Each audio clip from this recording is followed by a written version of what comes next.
All right. I'd like to welcome everyone tonight. Thanks for popping on. I'm showing 18 participants so far, and there should be more of us joining. We had a total of 47 people registered, so hopefully a few more show up. So thanks everyone for taking the time on Tuesday night out of your busy life to join us. And I always like to introduce Tyler as a financial wizard. I love listening to Tyler's presentations. He does the prep and he walks the talk. He lives the life of the financial wizard. So again, thanks everyone. Tyler, I'll let you take it away. Perfect. Thanks, David. Hello, everybody. So I live on Zoom a lot. So welcome to my meeting place and getting to go through this with you. So tonight we're talking about rental financing. And there's quite a bit of myths and restrictions or things that people run into that may or may not actually be there. And then there's some different programs. So today I'm just going to pull up my screen. It's like 15 days. And maybe I'll ask everyone in the group, you want to just click mute on your screens just so we don't have people talking over. So it might be May or somebody. That's fine. You can have it in 2 weeks.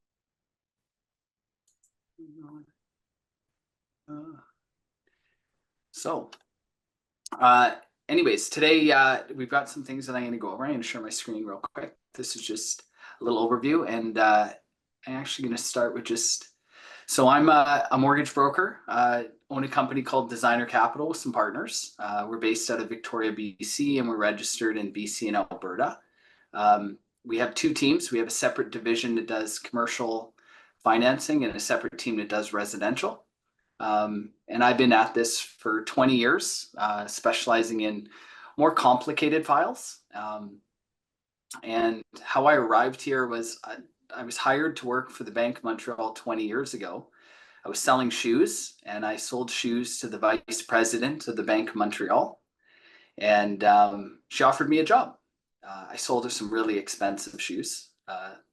And they came back maybe a couple months later with a bunch of bank managers, and I sold them all shoes a second time, 6 months into the job. And they said, you have to come work at the bank. And I said, I just don't want to be a teller. So I actually got hired off the street to be a bank manager. And so instead of learning financial products to do them, I had to learn to teach. So it was just a very different path that I went on. So I was 23 years old, working in banking, and I had to learn mortgages. My first mortgage, I was actually teaching someone in their 40s how they worked. So instead of just learning to do, I had to learn to teach. And that was learning the why behind a lot of things. And that's just carried forward into my career. So over the last many years, when we run into a hurdle where a bank says it can't be done, and I ask why, and they say, because it's policy, I need to figure out why that policy exists. So that's what we're going to explore a little bit today, is the why behind some of the rules that are in place, and then also some ways to get around them. So I'm going to just share my screen for a moment. Here we go. This should come up for everyone.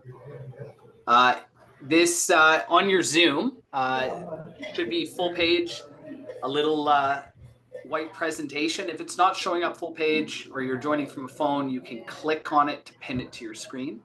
That might help.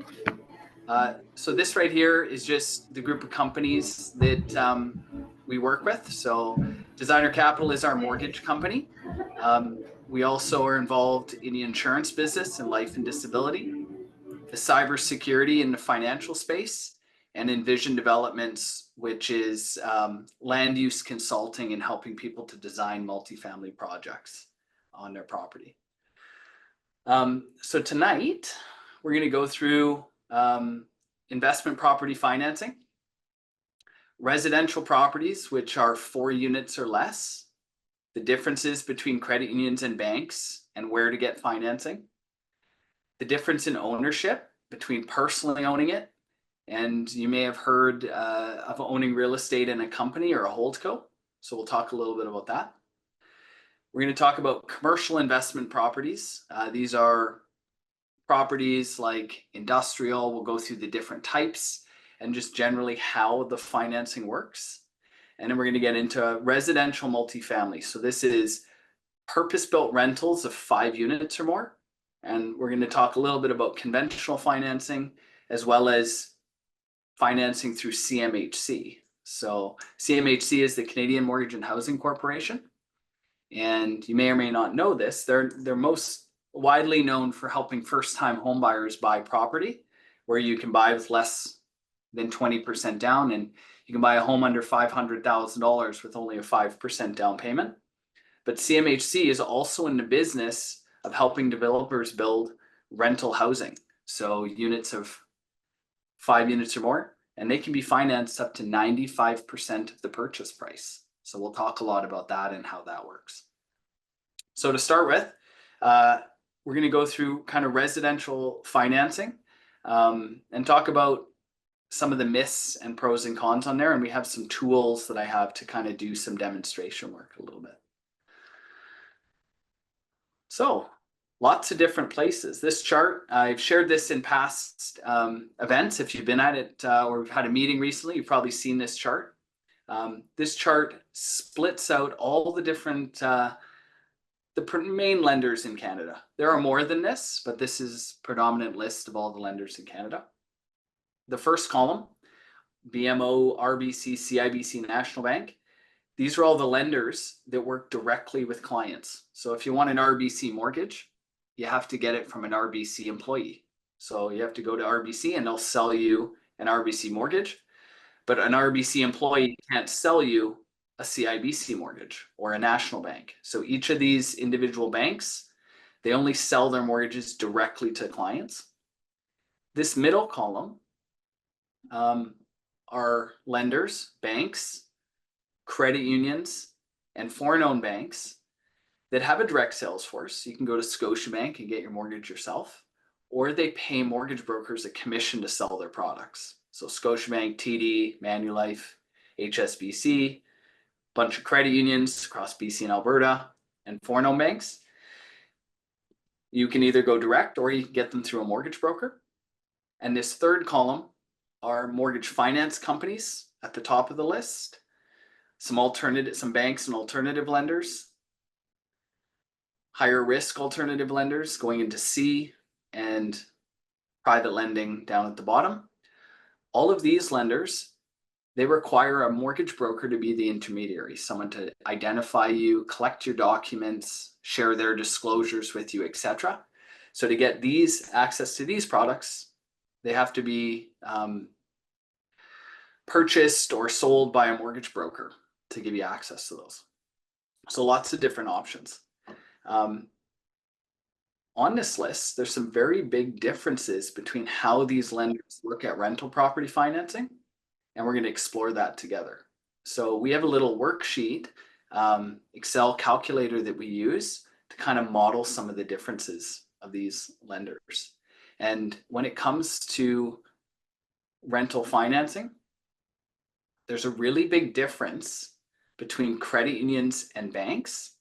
The main reason for this is the regulating bodies.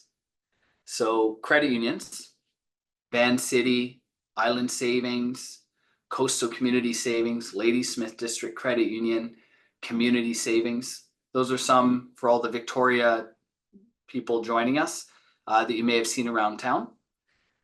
They're all regulated provincially. So under the BC FSA, that's the regulating body for the credit unions. Banks are federally regulated. So if a bank has entities or branches in other provinces, then they need a federal bank license, and then they're regulated federally by OSFI, the Office of Superintendent of Financial Institutions. And then there's another governing body that's really important, which is Canada is a member nation of something called BIS. And if you want some really interesting reading and you want to know, someone earlier was asking me about, hey, what's the crystal ball into the future of finance in Canada, and what's going to be a good buy, and what's the state of the economy? We go in and we pull up Google here, and we look at BIS.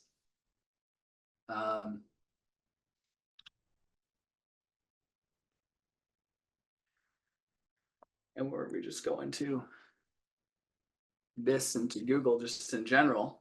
BIS is the Bank of International Settlements.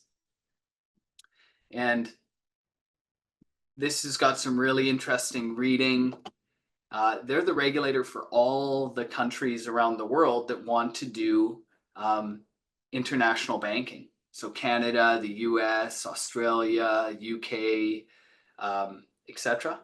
So what is BIS? All of that information is in here, and there's some pretty important stuff that they share. And they came out with some rules called the Basel III. And we go in here to Canada. So Basel III is a set of rules where they tighten the rules of all the banks. And this is some really good reading if you want to have an understanding of where the bank policies are going.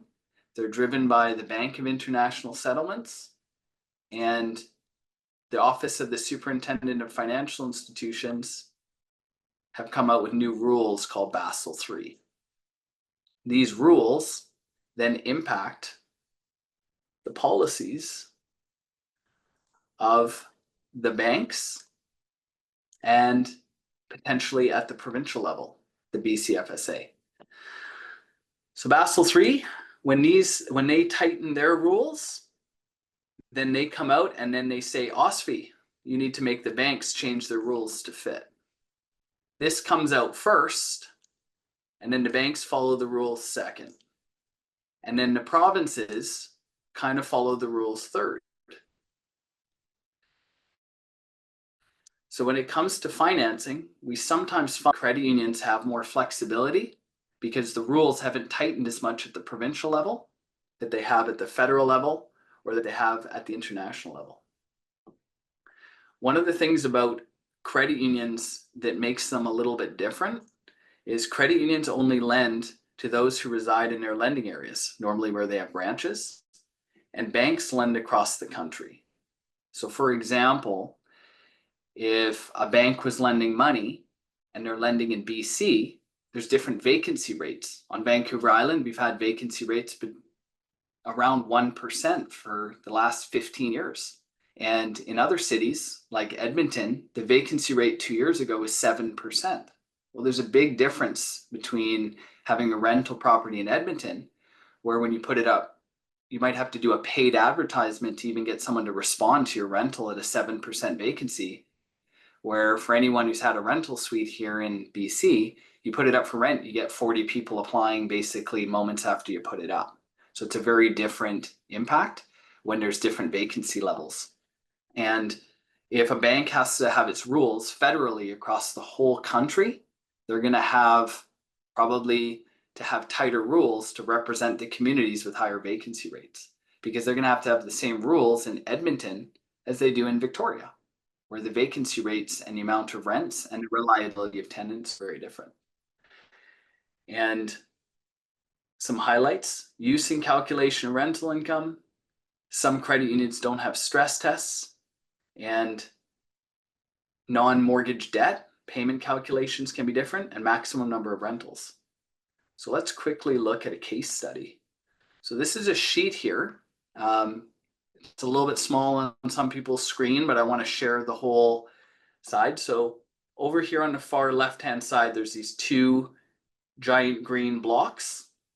These represent your debt ratios. And when you're borrowing money, you can borrow 39% of your income with most banks for housing costs and 44% for total debts. There are some banks who have more flexibility on this, but right now I'm going to keep those set as they are. And down here, I've got a box for putting people's income, other debts, and then properties. So let's just do a case study. Let's say someone was salaried making 60 grand, and they had a spouse that's self-employed making $100,000 in dividends and $100,000 dividends in year number 2. And I'm just going to make a 2-year average of this plus this. So in year 3, they make $100,000 at a 2-year average. I click this box So now I've got $60,000 for borrower one and a spouse making 100. So we have $160,000 in income. And they have an existing home with a $500,000 mortgage at 4.59%. They have 30 years left on their mortgage. Their payment's $2,600. Property taxes of $4,000. Heat of $150. And they have a rental suite in their home of $2,000. And I'm using 50% of the income to be added back. And on this top line is a hypothetical rental purchase. And this property has rent of $4,500. And we're using 50% of the rent. And it's got so $4,000 in property taxes and $100 for heat. If we have a total income of 160 grand and we go to a bank, most banks take 50% of the rental income and they add it back for qualification. So if you had a $2,000 suite in your home and you wanted to know what you qualify for on the bare minimum, the lowest calculation, you'd qualify for a new $635,000 mortgage on a new property if the stress test was 6%. I'm going to put it up a little bit to 6.59 stress test. So in this case, we'd have $600,000 in qualification. Some banks take 80% and they add it back. So if I change this to 80%, it increases this person's borrowing from $597 to $733,000. So the lowest qualification was $597. And this is CIBC, takes 80% of the rent. Whoops.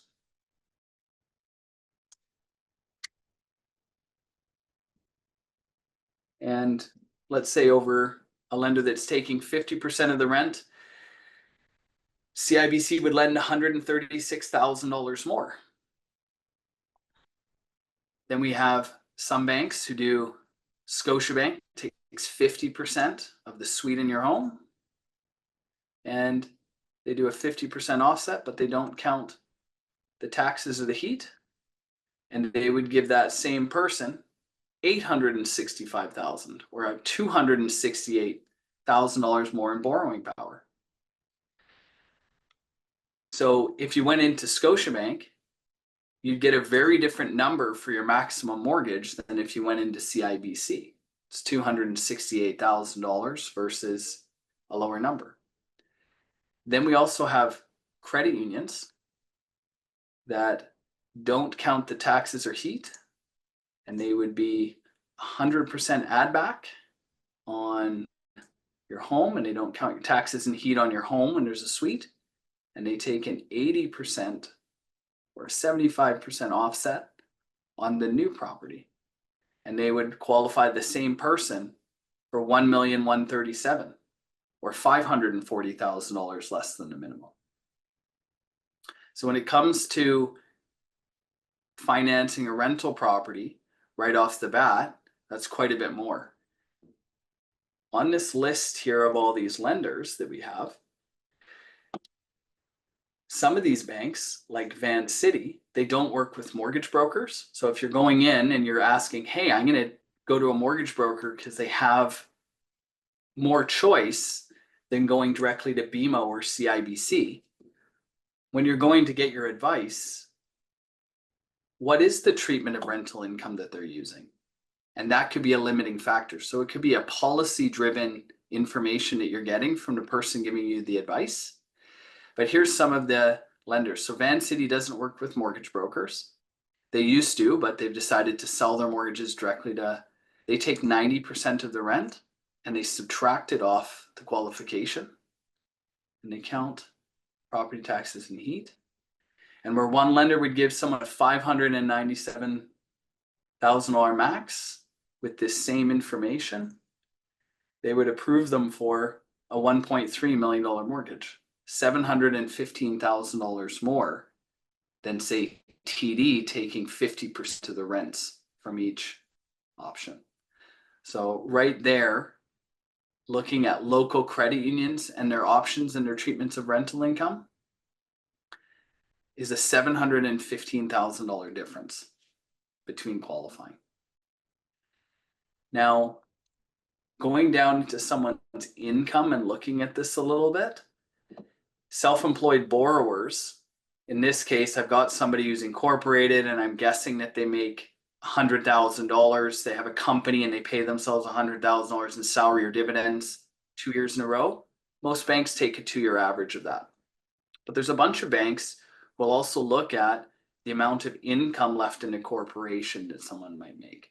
So if you're self-employed and you're not taking your maximum salary out or dividends because maybe you don't have a lot of debt or you don't need it for living or life expenses, you might have some money left in a corporation. Let's say you had $60,000 left. Banks will often take a 2-year average of the amount of money you have left over under some specialty programs. So Scotiabank has a 2-year average. This plus this divided by 2, and they'll take 60% of that, an extra $3,000 for qualification. And Van City will take up to 100%. So Van City would get this client up to a $1.6 million mortgage, where another lender may only give them $600,000. So there's dramatic differences in the use of rental income if you're dealing with a regional lender versus a federal lender, and their interpretation of your self-employed income. When clients are coming to me and we're doing a review of their borrowing power, the first thing we need to find out is taking a deep dive into their income and how which bank is going to qualify their personal income first to find out who's going to look at it in the best way. And then we start looking at their treatment of rental income when buying a property. But there's a lot of people who maybe don't make a lot of money on paper. Maybe they only make $60,000, but they've been fortunate enough to have some money in investments. And in this case, they would qualify for these pretty big mortgages, but the payments are getting up there. That's not going to really give them much cash flow. So we may look at doing investments that are held in different ways. Before I move on from this, does anyone have any questions on?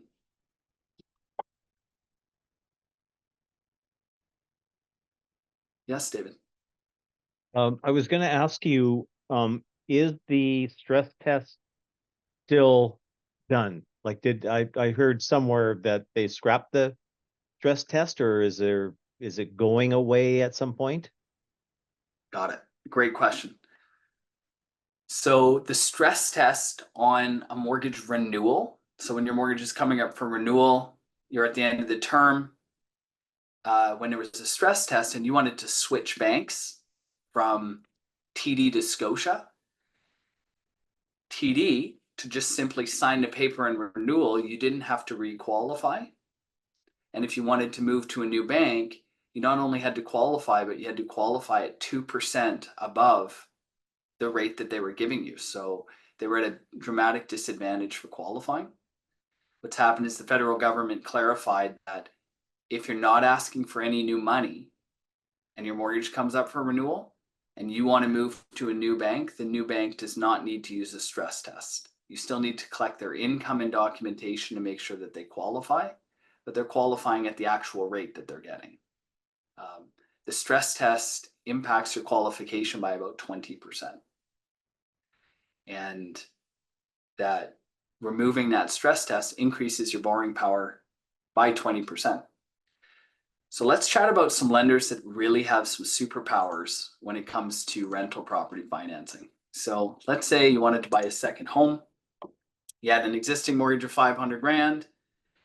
There are on this list some lenders that have some really big superpowers. So Van City uses probably the highest percentage of rental income for qualifying, of of anyone else and has no limit on the amount of properties. That makes them very special.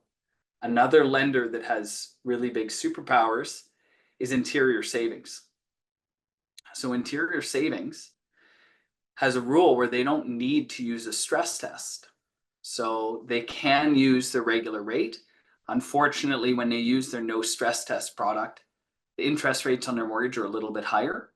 They're coming in at, around 5.29%. And they can actually do an amortization of 35 years on a rental. And so they would qualify someone with the same $60,000 in income for around an $891,000. And if we had both those borrowers on here, they're up at about a $1.6 million qualification. So they're kind of special. So if you're running into, looking at taking some money out of a rental property, or you want to buy another rental property, there's some lenders out there that have very different rules for calculating it. 35 years and no stress tests, getting the mortgage amount up to 1.597 million, and they might lend someone $1 million more than the bank you might be talking to. That's a huge difference in their qualification. Van City has a rule where if you're doing a refinance, they don't have to stress test the old money. So let's say you had $500,000 owing on your property and you had a couple rentals and you wanted to take $1 million out to buy another property because you had a ton of equity in your home. They don't have to stress test the 500,000. So you'd qualify at, say, 459 as a rate. And then you'd only have to have a stress test on $1 million at the stress test, which is 6.59%. So versus another bank, it would have to qualify you at that whole amount. So those are some of the superpowers. The other one here is if you're buying a property, a rental property, and it's a condo, Scotiabank, when they're doing their calculation, they don't use fees, taxes, or heat in their calculation, but they only count 50% of the rent. So if you're one of those people who's unfortunate enough to have bought a property where the strata fees have gone way up, but you're not getting a lot of rental income, Scotiabank's qualification might end up being very beneficial. So if I go into that sheet and we look at this home staying here, but you've got $1,500 in rent, $500 for strata fee and taxes. And I'm going to go in here and go 6.89% as a qualifying rate over 30 years. And let's say you only had a $60,000 income. If we're going to a lender with a 90% offset, that would get someone 243. We're going to a lender that used 50% add back, they'd qualify for a negative mortgage, or they would say, hey, you don't qualify at all. But Scotiabank would come in here with the 50% offset, and they don't count the strata fees, taxes, or heat. And we'd still end up in the negative a little bit, negative 300 grand. So in this case, with this low rental income, a credit union is still going to be better. Bad example to use for this, but they don't count strata fees. So we have some situations where if someone had around $1,000 strata fee, they're much better off going through Scotiabank. So going back, use of calculation of rental income can make credit unions or banks differ widely, with local credit unions probably being the winner when it comes to rental income and financing things regularly. And some of them have different payments that they'll use. So Van City also takes the interest only payment on your line of credit, not a principal and interest payment, and that can increase your borrowing power quite a bit. Another thing that we can look at doing is personal versus a holding company. So some people have their money in, if they're incorporated, they might have a holding company that they hold money in. And they may say, hey, I'm going to buy my real estate in a holding company because that's where the down payment is. Well, some of the benefits of that is we can separate out the liabilities. So if you buy property in a holdco, most banks can finance those at regular residential rates, but then other lenders may ignore them in the future. So if I look at this list here of lenders, Scotiabank, BMO, RBC, CIBC, National Bank, TD will all lend to help you buy a rental property inside a holdco and give you residential rates. And they also use your personal income for helping you qualify. So you qualify very similar for the same amount, whether you own it in your personal name or a holdco. But after the property is purchased, credit unions would not count that property anymore. So an example, if you bought a property in a holdco and it had $1 million mortgage on it, and you were this couple that had $160,000 in income, and you had $1 million mortgage, and it was at 4.59%, just because that's up, you'd have a payment of $5,094.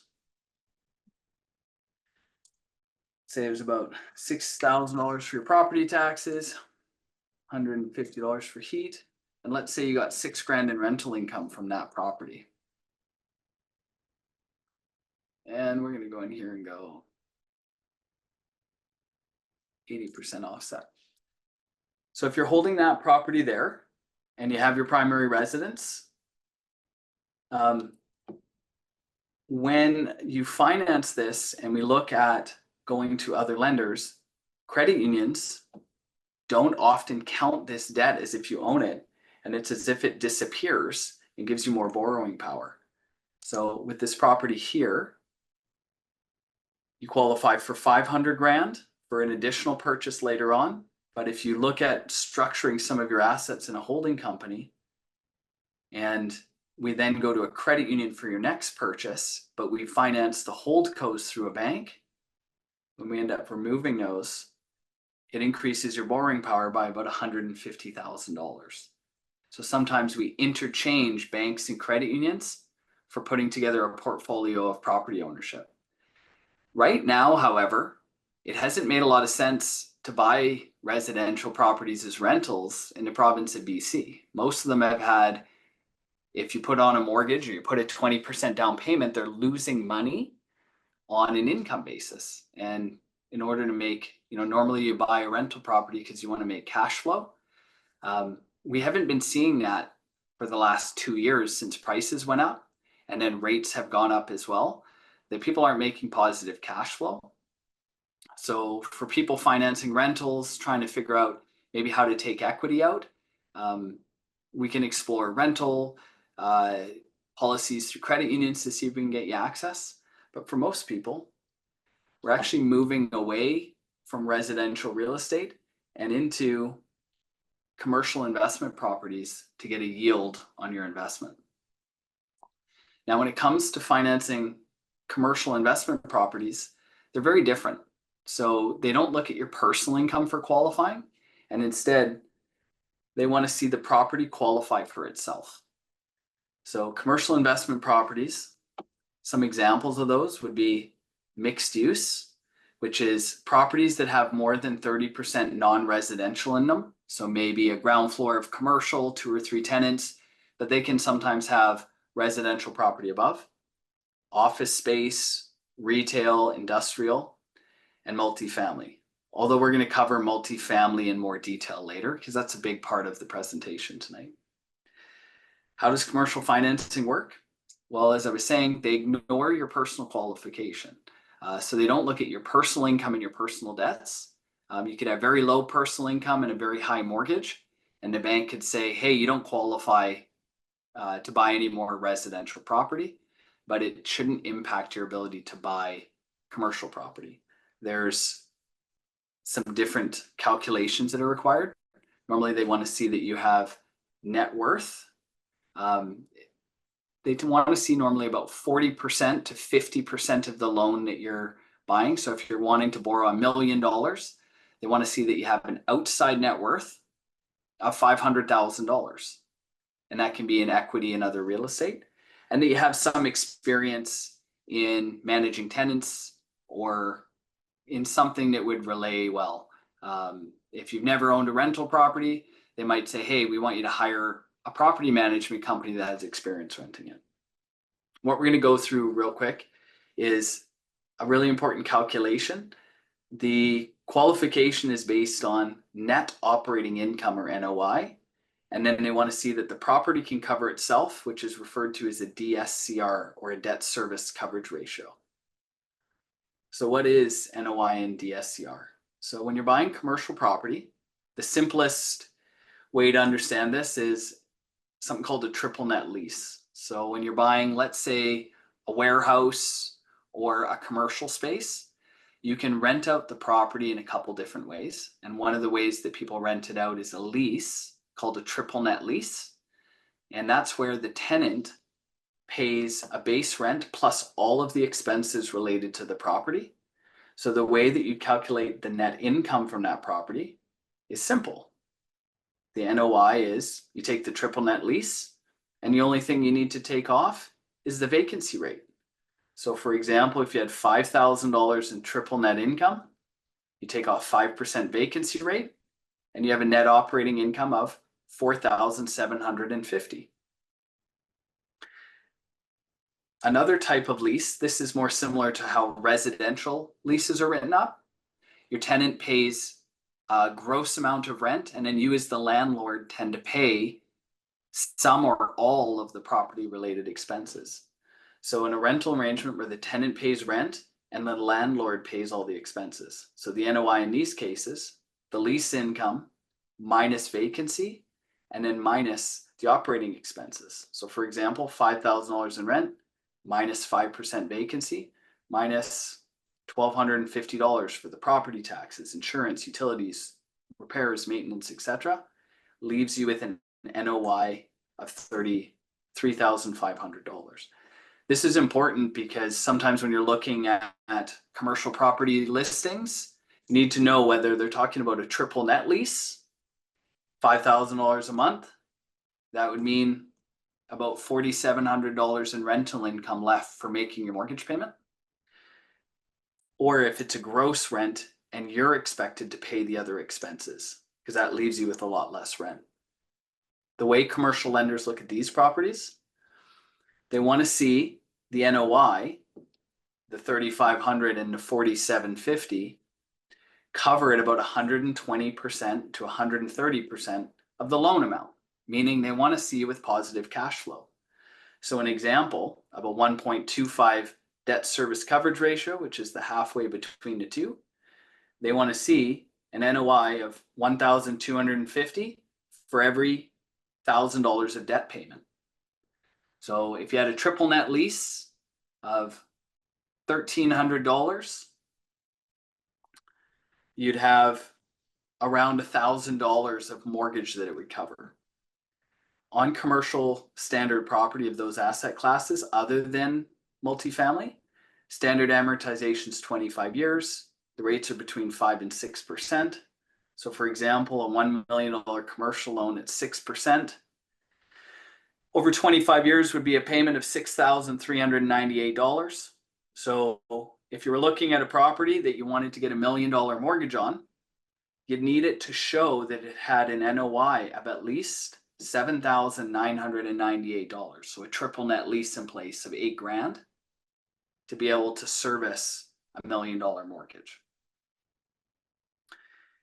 Standard financing, most banks and credit unions will loan you 75% of the purchase price or the appraised value, whichever is lower, which means you need a 25% down payment. This again is an asset class, hasn't been that hot. Mixed use properties have been sitting, office spaces have been sitting, retail has been sitting, industrial has been sitting. But the thing that's been a really big boom lately is multifamily. And that's the main part of this today. So going down into multifamily. So multifamily, the reason that I wanted to cover those other parts first is it's much easier to understand the rental income when you think about a triple net lease. You got $5,000 a month minus some expenses, and that'll cover a certain amount of debt. On a multifamily, yeah, Can we take a question before we move on to multifamily? yeah, go for it. Okay. Shashi asks, what benefit does the no stress test now have for homeowners? You said no change to mortgage amount, right? Yeah. So it's the competition between the banks. So previous, if your income was the same as it was when you qualified for a mortgage, so if your life was exactly the same and you barely qualified for a mortgage, you bought at the maximum price and you were coming up for renewal, if you stayed at your bank, you didn't need to qualify. But if you moved to a new bank, you had to qualify at a 20% higher qualification rate because they were adding a stress test to it. And so a lot of people didn't qualify to go anywhere but stay at their existing lender unless they had a 20% increase in their incomes. So by getting rid of that rule, people can now move banks much easier because you don't have to qualify to stress test for the new money. So it's increased competition for your mortgage renewal. It's much easier to move your mortgage from bank to bank. If your mortgage was CMHC insured, that was already the rules for the last couple of years, that you didn't have to requalify to transfer a mortgage. But now they've come out and clarified that you don't have to do it with a mortgage if you have a low ratio mortgage as well. So it's increased qualification and ease of transferring your mortgage between lenders. That's the big benefit there. Awesome. Did that answer your question, Shashi?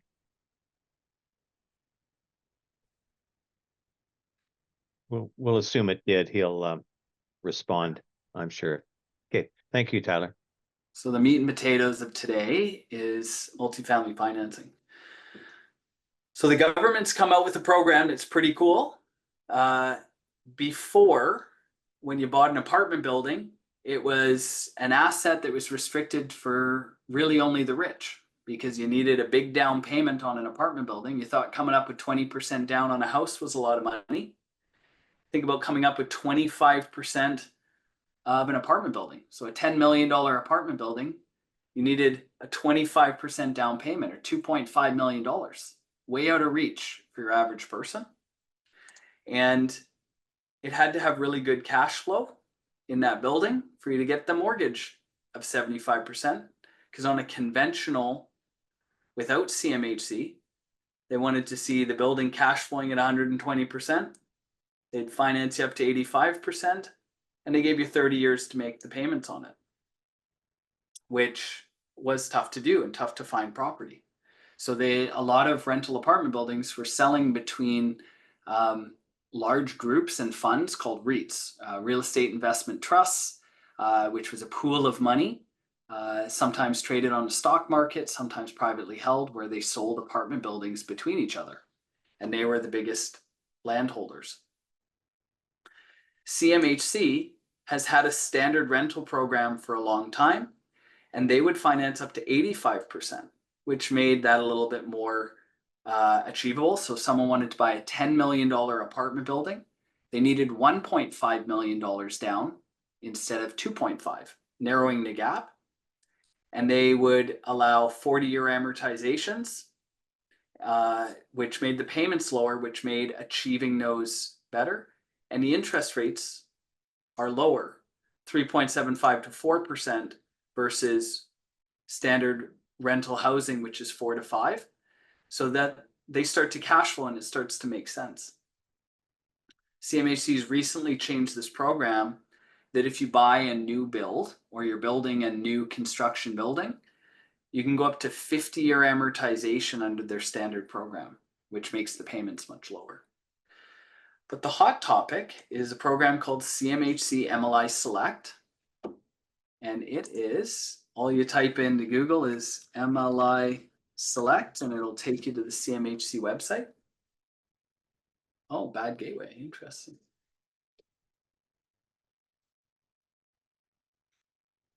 So this is the reference guide, CMHC MLI Select.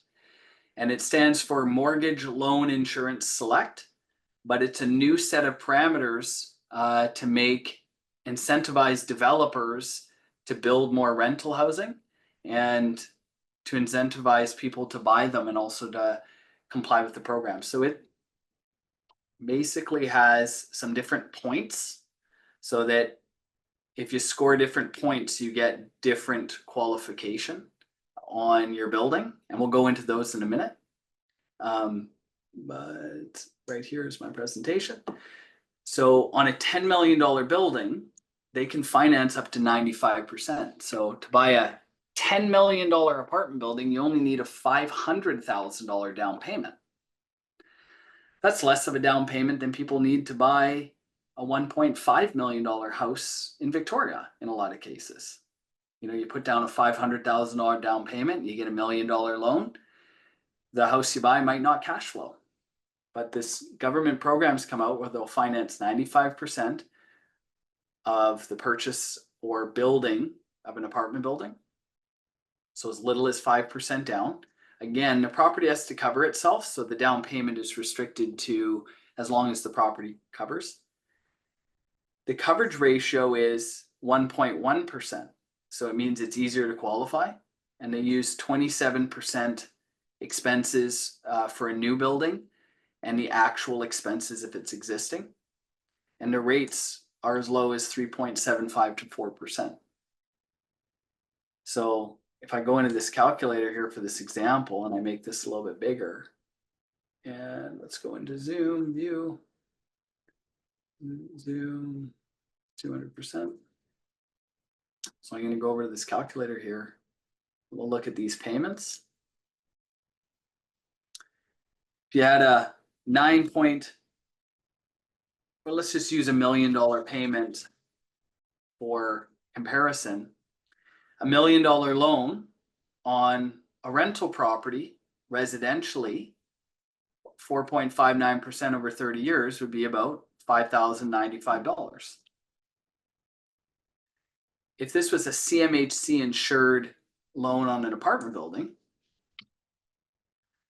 the rate's lower and you can get up to 50 years, making that payment much lower by $2,000 or $1,420, meaning that the cash flow is much better. The reason that they've done that, come out with 50 years, they're wanting to incentivize people to be able to allow either handicap accessibility to be added to the construction of the building, to be able to have below market rents, or to be able to build buildings that are more energy efficient, or to buy a building and to do energy efficient upgrades to it. And that's the incentive that they're putting on. So at a 50-year amortization, it drops the payment. If we go up to a $10 million loan, of which you only need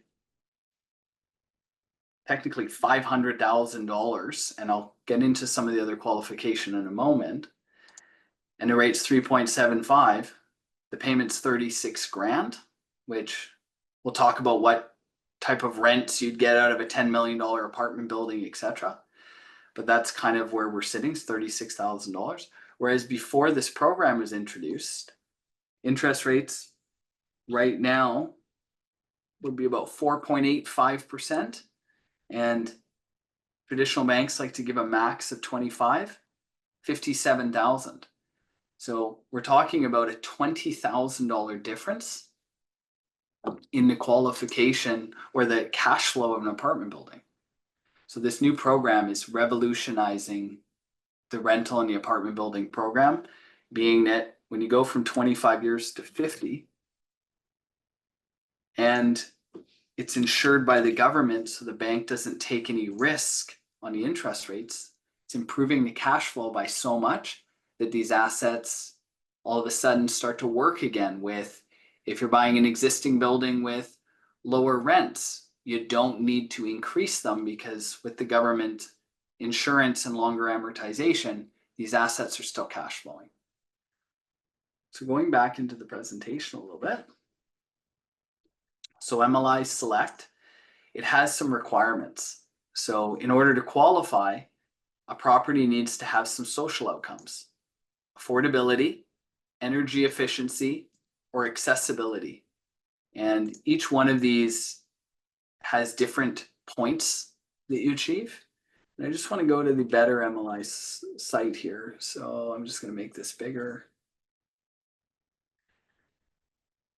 So if you're building or buying a brand new building, you get different points. So on new construction, if 10% of the units are below 30% of the median renter income for the area, as published by StatsCan, or